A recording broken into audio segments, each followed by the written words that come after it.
Hi guys, laban na pod ko kay akong asawa, ako sang gipa-relax kay kapoy siya sigig laba.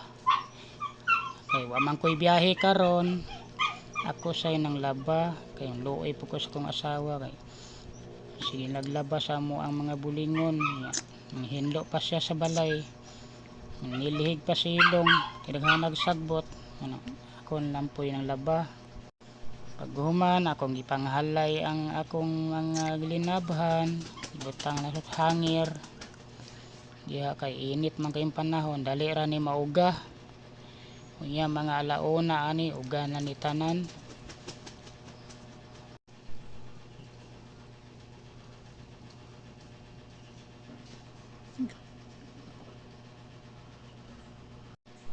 Nahuman na ako gahalay tanan guys, na ako daghan kay kong nalabhan no. Dugay-dugay gid ko na maglaba diha. Thank you for watching. Bye bye guys. God bless.